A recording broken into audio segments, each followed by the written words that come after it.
Everybody, welcome back once again. I hope you all are good. आज की इस video में मैं आपके साथ शेयर करूंगी वीरवार व्रत कथा, पंजीरी का प्रसाद और इसमें नमक नहीं खाया जाता है तो हम क्या भोजन कर सकते हैं। So let's get started. तो चलिए स्टार्टिंग करते हैं प्रसाद बनाने से। मैंने पैन में घी ले लिया है और ये शुद्ध देसी घी है, घर का बना हुआ।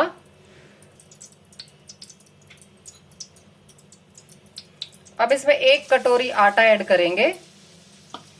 अब ये आटा हमें भूनना है और बिल्कुल लो फ्लेम पर, क्योंकि आटा जल्दी जल जाता है, इसलिए हमें लो फ्लेम पर ही इसे भूनना है।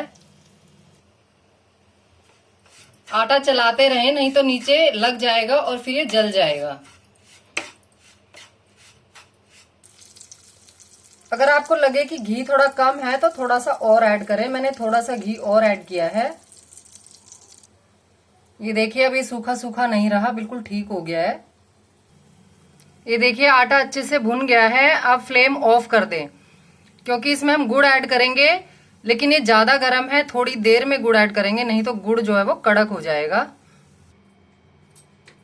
अब ये थोड़ा सा ठंडा हो गया है। अब इसमें गुड़ ऐड करेंगे और गुड़ अच्छे से मिक्स करेंगे। तो ये देखिए मैंने गुड़ अच्छे से मिक्स कर दिया है और ये प्रसाद बहुत ही टेस्टी और सॉफ्ट बनता है ऐसे। और ये देखिए मैंने चने की दाल भिगो कर रखी है, थोड़ा सा गुड़ और थोड़ी सी मुनक्का, इनकी भी जरूरत होती है प्रसाद में। तो इसमें नमक नहीं खाते हैं और इसमें येलो कलर का ही खाना खाते हैं, तो मैंने लिया है बेसन और इस बेसन का मैं बनाऊंगी बैटर। तो ये देखिए बैटर हो गया है रेडी। आप इसमें चूरमा भी खा सकते हो या फिर बिना नमक के रोटी खा सकते हो, आलू उबालकर आलू खा सकते हो। बिना नमक का आप येलो कुछ भी खा सकते हो। आलू में हल्दी डाल ले अगर आलू से आप कुछ बनाना चाहते हैं तो। तवा मैंने रख दिया है और ये गरम हो गया। थोड़ा सा इस पर घी ऐड करेंगे। अब मैं इसके चीले बनाऊंगी। थोड़ा सा बैटर स्प्रेड करें।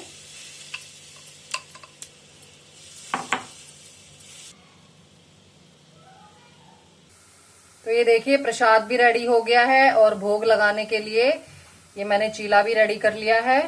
तो चलिए अब कथा करते हैं।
बोलो विष्णु भगवान की जय।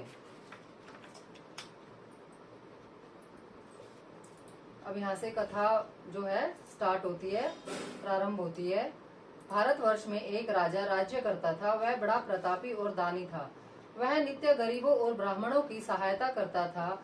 यह बात उसकी रानी को अच्छी नहीं लगती थी। वह न ही गरीबों को दान देती थी, न ही भगवान का पूजन करती थी और राजा को भी दान देने से मना किया करती थी। एक दिन राजा शिकार खेलने वन को गए हुए थे, तो रानी महल में अकेली थी। उसी समय बृहस्पति देव साधु के वेश में राजा के महल में भिक्षा के लिए गए और भिक्षा मांगी। रानी ने भिक्षा देने से इनकार किया और कहा, हे साधु महाराज, मैं तो दान पुण्य से तंग आ गई हूँ। मेरा पति सारा धन लुटाता रहता है।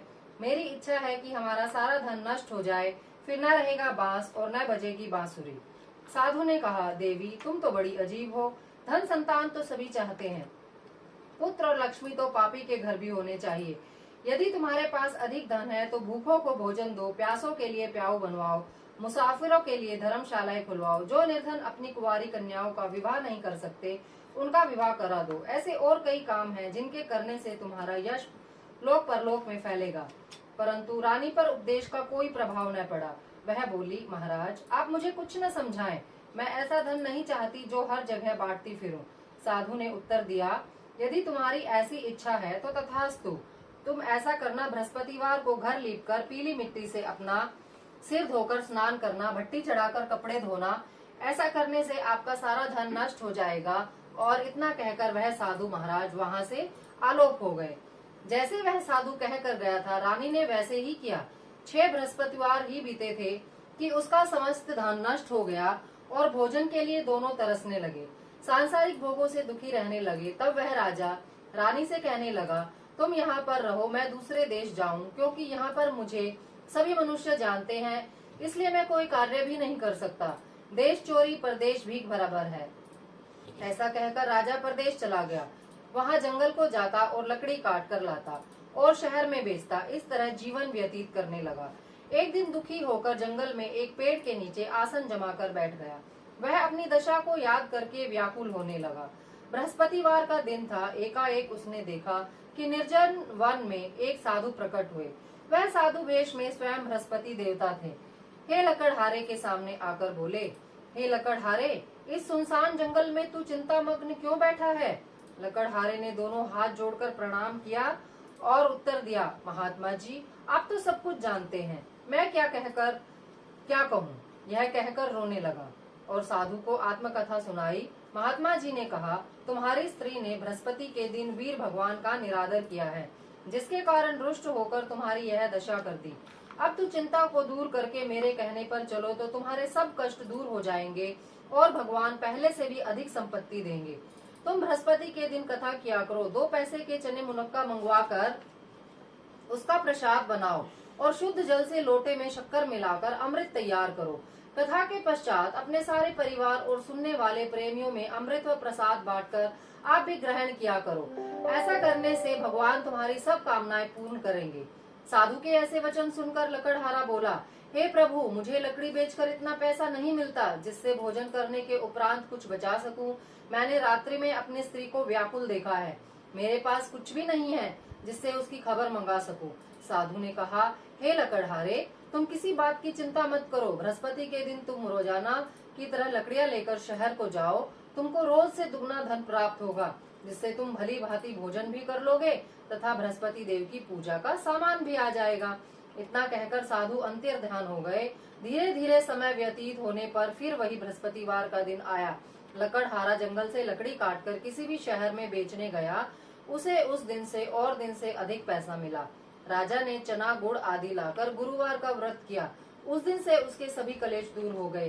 परंतु जब गुरुवार का दिन आया तो बृहस्पतिवार का व्रत करना भूल गया। इस कारण बृहस्पति भगवान नाराज हो गए। उस दिन से उस नगर के राजा ने विशाल यज्ञ का आयोजन किया था तथा शहर में यह घोषणा करा दी कि कोई भी मनुष्य अपने घर में भोजन न बनावे, न आग जलावे। समस्त जनता मेरे यहाँ भोजन करने आवे। इस आज्ञा को जो न मानेगा उसके लिए फांसी की सजा दी जाएगी। इस तरह की घोषणा संपूर्ण नगर में करवा दी गई। राजा की आज्ञा अनुसार शहर के सभी लोग भोजन करने गए, लेकिन लकड़हारा कुछ देर से पहुंचा तो इसलिए राजा उसको अपने साथ घर लिवा ले गए और ले जाकर भोजन करा रहे थे तो रानी की दृष्टि उस कूड़ी पर पड़ी जिस पर उसका हार लटका हुआ था। वह वहां पर दिखाई न दिया। रानी ने निश्चय किया कि मेरा हार इस मनुष्य ने चुरा लिया है। उसी समय पुलिस को बुलाकर उसको जेल खाने में डलवा दिया। जब लकड़हारा जेल खाने में पड़ गया और बहुत दुखी होकर विचार करने लगा कि न जाने कौन से पूर्व जन्म के कर्म से मुझे यह दुख प्राप्त हुआ है, और उसी साधु को याद करने लगा जो कि जंगल में मिला था। उसी समय तत्काल बृहस्पति देव साधु के रूप में प्रकट हो और उसकी दशा को देखकर कहने लगे, अरे मूर्ख, तूने बृहस्पति देव की कथा नहीं करी, इसी कारण तुझे यह दुख प्राप्त हुआ है। अब तू चिंता मत कर। बृहस्पतिवार के दिन जेल खाने के दरवाजे पर 4 पैसे पड़े मिलेंगे, उनसे तू बृहस्पति देव की पूजा करना, तेरे सभी कष्ट दूर हो जाएंगे। बृहस्पति देव के रोज उसे 4 पैसे मिले। लकड़हारे ने कथा कही उसी रात्रि को बृहस्पति देव ने उस नगर के राजा को स्वप्न में कहा, हे राजा, तुमने जिस आदमी को जेल खाने में बंद कर दिया है वह निर्दोष है, वह राजा है, उसे छोड़ देना। रानी का हार उसी खूंटी पर लटका है, अगर तू ऐसा नहीं करेगा तो मैं तेरे राज्य को नष्ट कर दूंगा। इस तरह रात्रि के स्वप्न को देखकर राजा प्रातःकाल उठा और खूंटी पर हार देखकर लकड़हारे को बुलाकर क्षमा मांगी तथा लकड़हारे को योग्य सुंदर वस्त्र आभूषण देकर विदा किया तथा बृहस्पति देव की आज्ञा अनुसार लकड़हारा अपने नगर को चल दिया। राजा जब अपने नगर के निकट पहुंचा तो उसे बड़ा आश्चर्य हुआ। नगर में पहले से अधिक बाग, तालाब और कुएं तथा बहुत सी धर्मशालाएं, मंदिर आदि बन गई हैं। राजा ने पूछा, यह किसका बाग और धर्मशाला है? तब नगर के सब लोग कहने लगे, यह सब रानी और बांदी के हैं। तो राजा को आश्चर्य हुआ और गुस्सा भी बहुत आया। जब रानी ने यह खबर सुनी कि राजा आ रहे हैं तो उसने बांदी से कहा कि हे दासी, देख, राजा हमको कितनी बुरी हालत में छोड़ गए थे। हमारी ऐसी हालत देखकर वह लौट न जाएं, इसलिए तू दरवाजे पर खड़ी हो जा। और आज्ञा अनुसार दासी दरवाजे पर खड़ी हो गई। राजा आए तो उन्हें अपने साथ लिवा लाई। तब राजा ने क्रोध करके अपनी रानी से पूछा कि यह धन तुम्हें कैसे प्राप्त हुआ? तब उन्होंने कहा कि हमें यह धन सब बृहस्पति देव के इस व्रत के प्रभाव से प्राप्त हुआ है। राजा ने निश्चय किया कि बृहस्पति देव का पूजन करते हैं तो सब रोजाना दिन में एक बार ही पूजन करते हैं। मैं 3 बार कहानी कहूंगा और रोज व्रत किया करूंगा। अब हर समय राजा के दुपट्टे में चने की दाल बंधी रहती थी तथा दिन में 3 बार कहानी कहता। एक रोज राजा ने विचार किया कि चलो अपनी बहन के यहाँ हो आवे। इस तरह निश्चय कर राजा घोड़े पर सवार हो अपनी बहन के यहाँ को चलने लगा। मार्ग में उसने देखा कि कुछ आदमी एक मुर्दे को लिए जा रहे हैं। उन्हें रोककर राजा कहने लगा, अरे भाइयों, मेरी बृहस्पतिवार की कथा सुन लो। वे बोले, लो, हमारा तो आदमी मर गया है, इसे अपनी कथा की पड़ी है। परंतु कुछ आदमी बोले, अच्छा कहो, हम तुम्हारी कथा भी सुनेंगे। राजा ने दाल निकाली और जब कथा आधी हुई तो मुर्दा हिलने लग गया और जब कथा समाप्त हो गई तो राम राम करके मनुष्य उठकर खड़ा हो गया। आगे मार्ग में उसे एक किसान खेत में हल चलाता मिला। राजा ने उसे देखा और बोला, अरे भैया, तुम मेरी बृहस्पतिवार की कथा सुन लो। किसान बोला, जब तक मैं तेरी कथा सुनूंगा, जब तक मैं 4 हरैया जोत लूंगा, जा अपनी कथा किसी और को सुनाना। इस तरह राजा आगे चलने लगा। राजा के हटते ही बैल पछाड़ खाकर गिर गए तथा उसकी पेट में बड़ी जोर का दर्द होने लगा। उस समय उसकी माँ रोटी लेकर आई। उसने जब यह देखा तो अपने पुत्र से सब हाल पूछा और बेटे ने सभी हाल कह दिया। तो बुढ़िया दौड़ी दौड़ी उस घुड़सवार के पास गई और बोली कि मैं तेरी कथा सुनूंगी, तू अपनी कथा मेरे खेत पर चलकर ही कहना।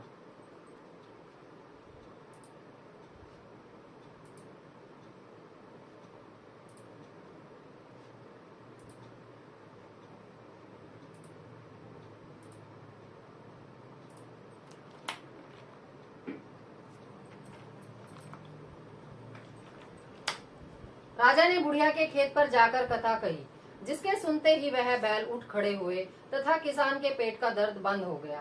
राजा अपनी बहन के घर पहुंचा। बहन ने भाई की खूब मेहमानी की। अब दूसरे रोज प्रातःकाल राजा जगा तो वह देखने लगा कि यहाँ तो सब लोग भोजन कर रहे हैं।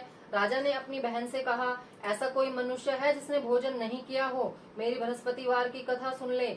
बहन बोली, हे भैया, यह देश तो ऐसा ही है, पहले यहाँ लोग भोजन करते हैं, बाद में कोई अन्य काम करते हैं। अगर कोई पड़ोस में है तो देख आऊं। वह ऐसा कहकर देखने चली गई, परंतु उसे कोई ऐसा व्यक्ति नहीं मिला जिसने भोजन न किया हो। अतः वह एक कुम्हार के घर गई जिसका लड़का बीमार था। उसे मालूम हुआ कि उनके यहाँ 3 रोज से किसी ने भोजन नहीं किया है। रानी ने अपने भाई की कथा सुनने के लिए कुम्हार से कहा। वह तैयार हो गया। राजा ने जाकर बृहस्पतिवार की कथा कही, जिसको सुनकर उसका लड़का ठीक हो गया। अब तो राजा की प्रशंसा होने लग गई। एक रोज राजा ने अपनी बहन से कहा कि हे बहन, हम अपने घर को जाएंगे, तुम भी तैयार हो जाओ। राजा की बहन ने अपनी सास से कहा। सास ने कहा, हाँ चली जा, परंतु अपने लड़कों को मत ले जाना, क्योंकि तेरे भाई की कोई औलाद नहीं है। बहन ने अपने भैया से कहा, हे भैया, मैं तो चलूंगी, कोई बालक नहीं जाएगा। राजा बोला, जब कोई बालक नहीं जाएगा तब तुम क्या करोगी? बड़े दुखी मन से राजा अपने नगर को लौट आया। राजा ने अपनी रानी से कहा, हम निर्वंशी राजा हैं, हमारा मुंह देखने का धर्म नहीं है और कुछ भोजन आदि नहीं किया। रानी बोली, हे प्रभु, बृहस्पति देव ने हमें सब कुछ दिया है, हमें औलाद अवश्य देंगे। उसी रात को बृहस्पति देव ने राजा को स्वप्न में कहा, हे राजा उठ, सभी सोच त्याग दे, तेरी रानी गर्भ से है। राजा की यह बात सुनकर बड़ी खुशी हुई तथा 9वें महीने में उसके गर्भ से एक सुंदर पुत्र पैदा हुआ। तब राजा बोला, हे रानी, स्त्री बिना भोजन के रह सकती है, बिना कहे नहीं रह सकती। जब मेरी बहन यहाँ आवे तो तुम उससे कुछ कहना मत। रानी ने सुनकर हाँ कर दिया। जब राजा की बहन ने यह शुभ समाचार सुना तो वह बहुत खुश हुई तथा बधाई लेकर अपने भाई के यहाँ आई। तभी रानी ने कहा, घोड़ा चढ़कर तो नहीं आई, गधा चढ़ी आई। राजा की बहन बोली, भाभी मैं इस प्रकार न कहती तो तुम्हें औलाद कैसे मिलती। बृहस्पति देव ऐसे ही हैं, जैसी जिसके मन में कामनाएं हैं सभी को पूर्ण करते हैं। जो सद्भावना पूर्वक बृहस्पति देव का व्रत करता है एवं कथा पढ़ता है अथवा सुनता है और दूसरों को सुनाता है, बृहस्पति देव उसकी मनोकामना पूर्ण करते हैं। भगवान बृहस्पति देव उसकी सदैव रक्षा करते हैं। संसार में जो मनुष्य सद्भावना से भगवान जी का पूजन व्रत सच्चे हृदय से करते हैं तो उनकी सभी मनोकामनाएं पूर्ण करते हैं। जैसी सच्ची भावना से रानी और राजा ने उनकी कथा का गुणगान किया तो उनकी सभी इच्छाएं बृहस्पति देव जी ने पूर्ण की थी। इसलिए पूर्ण कथा सुनने के बाद प्रसाद लेकर जाना चाहिए। हृदय से मनन करते हुए जयकारा बोलना चाहिए। बोलो बृहस्पति देव की जय, भगवान विष्णु की जय। बृहस्पति देव की दूसरी कथा। प्राचीन काल में एक ब्राह्मण था। वह बहुत ही निर्धन था, उसकी कोई संतान नहीं थी। उसकी स्त्री बहुत मलिनता के साथ रहती थी। वह स्नान न करती, किसी देवता का पूजन न करती।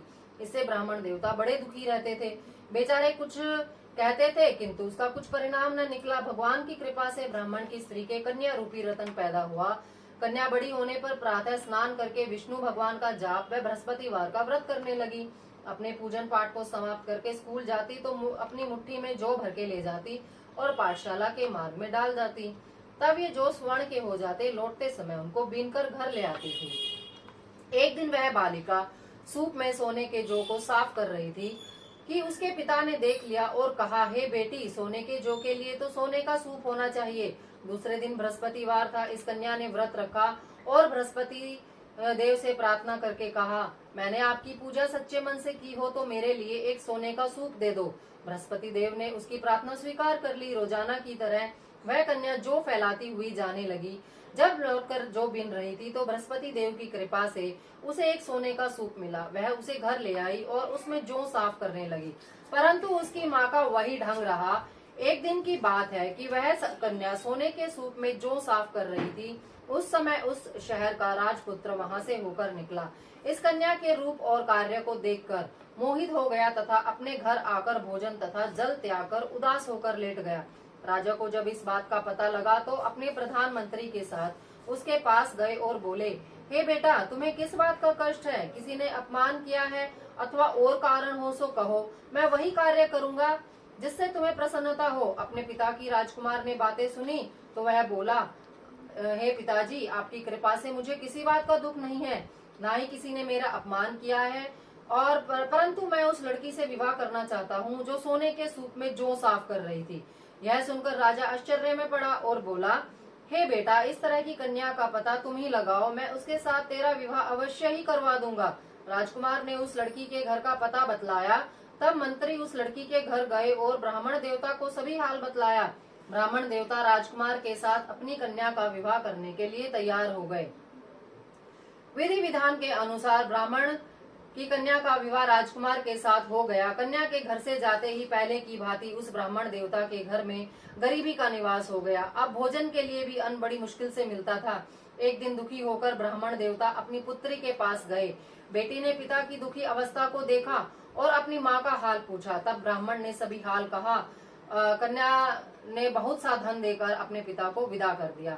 इस तरह ब्राह्मण का कुछ समय सुख पूर्वक बीत गया।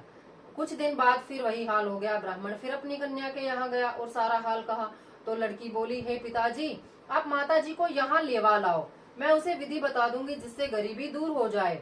वह ब्राह्मण देवता अपनी स्त्री को साथ लेकर पहुँचे तो अपनी माँ को समझाने लगी, हे माँ, तुम प्रातः काल प्रथम स्नान आदि करके विष्णु भगवान का पूजन करो तो सब दरिद्रता दूर हो जाएगी। परंतु उसकी माँ ने एक भी बात नहीं मानी और प्रातःकाल उठकर अपनी पुत्री के बच्चों की झूठन को खा लिया। इससे उसकी पुत्री को बहुत ही गुस्सा आया और एक रात को कोठरी से सभी सामान निकाल दिया और अपनी माँ को उसमें बंद कर दिया। प्रातःकाल उसे निकाला तथा स्नान आदि करा के पाठ करवाया तो उसकी माँ की बुद्धि ठीक हो गई। और फिर प्रत्येक बृहस्पतिवार को व्रत रखने लग गई। इस व्रत के प्रभाव से उसके माँ बाप की बुद्धि ठीक हो गई, वे धनवान और पुत्रवान हो गए और बृहस्पति जी के प्रभाव से इस लोक के सुख भोग कर स्वर्ग को प्राप्त हुए। बोलो विष्णु भगवान की जय। हे बृहस्पति देव, हे मेरे विष्णु जी भगवान, जिसने भी यह कथा सुनी है, आप उसकी इच्छा जरूर पूरी करना, सब पर अपने आशीर्वाद की कृपा बनाए रखना।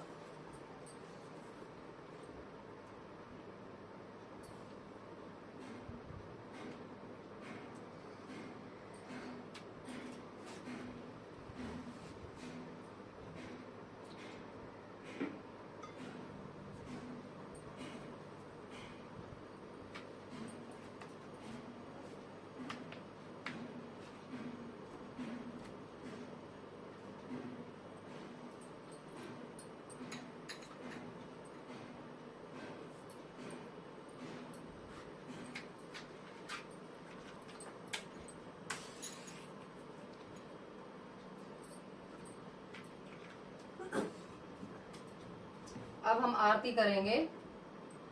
ओम जय बृहस्पति देवा, जय जय बृहस्पति देवा, छिन छिन भोग लगाऊं फल मेवा।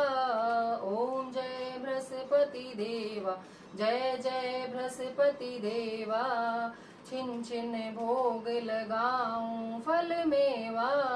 तुम्हें पूर्ण परमात्मा, तुम्हें अंतर्यामी, जगत पिता जगदीश्वर, तुम सबके स्वामी।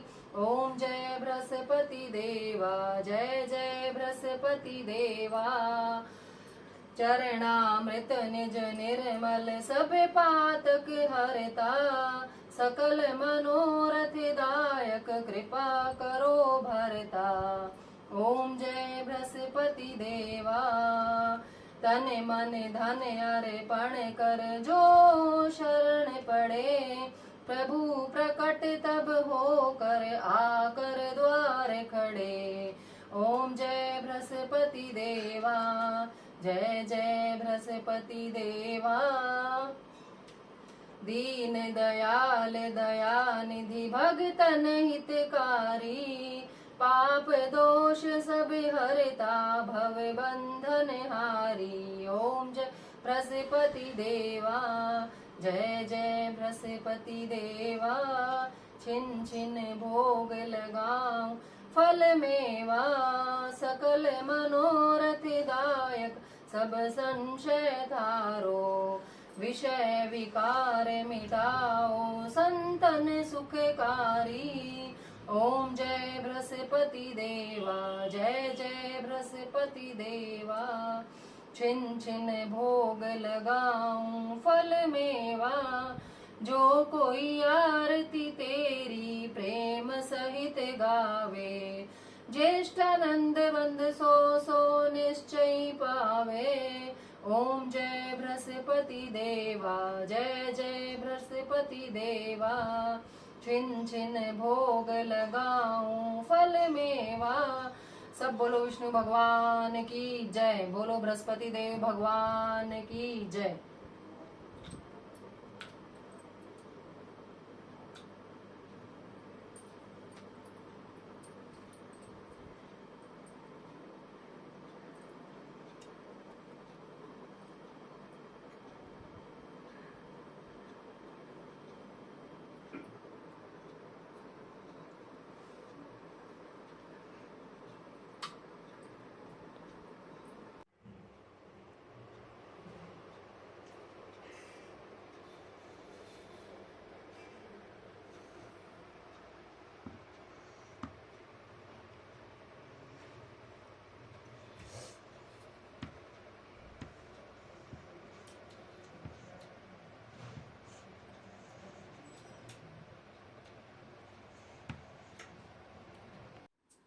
कथा आरती हो गई है, मैंने सबको प्रसाद दे दिया। अब मैं अपना व्रत खोलूंगी। देखो मैंने लिया है दूध, और दूध में मैंने हल्दी मिक्स की है, और एक चीला बेसन का, और ये है प्रसाद।